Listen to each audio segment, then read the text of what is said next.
to raise some questions about where we're at as a society and as a church in society, and particularly focus on the LGBTQ plus, etc. situation that we find ourselves in here in 2023. The whole Target and Bud Light ban and other companies that have been caught up in the issue of promoting LGBTQ issues with their merchandise or their marketing, and the response to that. I don't even don't shop at Target much. Don't drink, so the Bud Light issue isn't a personal issue. But the whole response to that, I'm not opposed to as far as uh, not banning, but what is the term? Boycotting these products and the stores, the institutions that have decided to put front and center issues that I disagree with on an adult level as adults, but that I also think are wrong in some fundamental ways, particularly when it comes to the whole transgender issue, when it's foisted onto children. But I think the whole thing is an issue in several ways.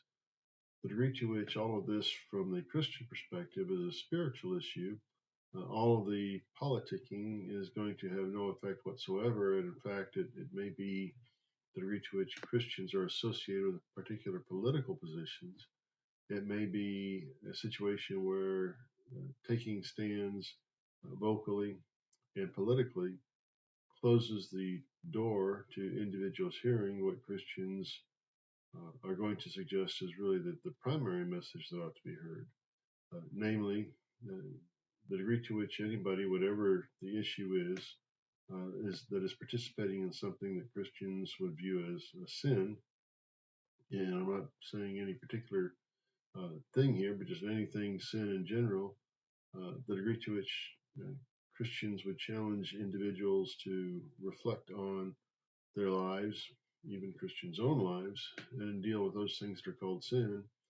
It's not a matter of getting your life cleaned up so you can get to God. It's a matter of recognizing who God is and what God has done and crying out to God so that God can A, forgive the sin that has been done, and B, provide the spirit and the strength that one needs to continue to live a life that is increasingly free of sin, whatever that sin might be. Some sins appear to us to be more egregious than others, but the issue of sin being sin with respect to who God is and what God expects is not affected by what the actual sin is. When it comes to the whole LGBTQ whole side of things, I grew up in an era, was going to college when AIDS became an issue.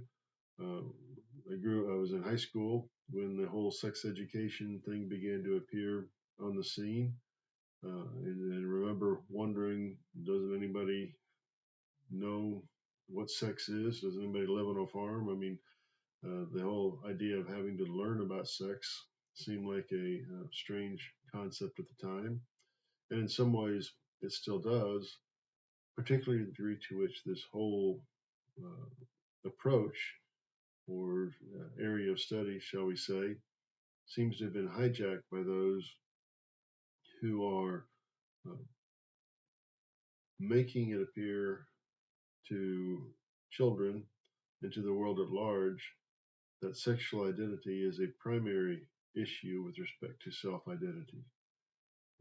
And the whole issue seems to me to uh, be a challenge for us to deal with as human beings in general, as Christians in particular, with respect to recognizing that part of being human is being a sexual being, and part of being a sexual being is having both automatic responses that are sexual in nature and spiritual mental responses that are sexual in nature, but as human beings, developing the uh, willpower, the mindset, the will in general to control our sexual nature, our sexual being, the degree to which that can only be ultimately achieved in the power of God. Anybody that doesn't know God is in a relationship with God is not going to be able to control on his or her own those sexual desires. The degree to which sex is intended to be expressed between a man and a woman in a marriage relationship, with over 50% of marriages, even within the church, ending in divorce, with uh, premarital sex on the rise, cohabitation before marriage on the rise, etc., even within the church. It's issues that the church herself has to deal with, let alone the world at large. Um, but the degree to which things are taking place that we might disagree with between consenting adults, I would suggest is one thing. The degree to which children are being targeted is quite a different thing, and puts it into an area that ought to be raising concerns. The degree to which it is parents who are allowing their children to be exposed to things of a sexual nature that we might disagree with, um, that raises issues when we want to insist on parental rights over children, which I firmly believe in. And some parents are just going to expose their children to things, whether it's sex or violence or drugs, whatever it might be, that I think are fundamentally wrong for adults, let alone for children. Um, but there's a line to be crossed, I think, that as members of society who are looking for the best interest of children, calls for a political response. And so I'm not opposed to political action, but I'm concerned that Christians keep in mind that there's only so far that politics can take us, particularly in a democracy, if we're going to emphasize the will of the majority, the will of the people expressed in the vote. As soon as you lose the vote, as soon as you lose the majority, things can take place that you may not agree with. So if you're going to rule by the sword, you're going to die by the sword, so to speak. If you're going to insist on political solutions to what are fundamentally spiritual and mental issues, then political solutions can be wielded against you as well. So I just want to um, express uh, some concerns or raise some questions about how, in fact, we ought to be addressing these issues, that we aren't identifying as Christians with political perspectives that compromise our Christian testimony, which is a testimony that everybody ultimately needs to hear. That we recognize that the degree to which the whole transgender platform is wrong, the whole LGBTQ platform is wrong. We are not going to serve the interest of God or the church by making it a political issue first, in the context of claiming any kind of spiritual authority or moral authority, ethical authority in addressing these issues. So there just is a lot going on. I totally think that we need to be working to protect children, but I worry that we may be getting out over our skis sometimes and pursuing things that are not in the best interest, either politically or spiritually. And the last thing I'll comment here, and it really ought to be addressed separately as well, um, but the whole issue of abortion, the degree to which we are going to pursue legally anti abortion policies on the basis of political power. We are opening the door to political power being used against those positions that we believe are in fact right. Um, and I think there are signs that in fact we are losing or on the verge of losing that battle.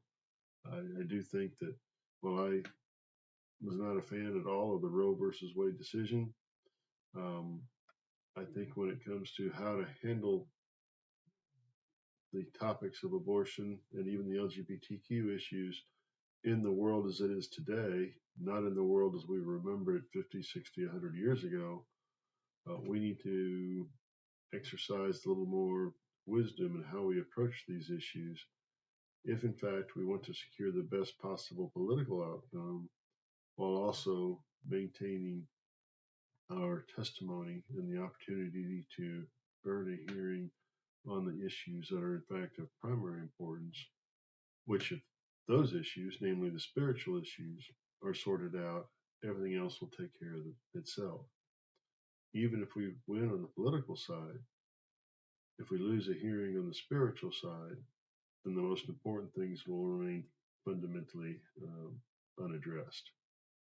Thank you very much for your time. I've got a couple other videos listed here if you'd like to take a look at those, and there are some others on the channel. As I try to develop some material, I look forward to hearing from you with suggestions as to what we could look into further, what we can do to make this more worthwhile venture for yourself and myself and others, as I'd like to discuss issues related to politics, religion, society, and how in the world we're supposed to understand ourselves and life in the world. Thank you very much. Appreciate it. Bye bye.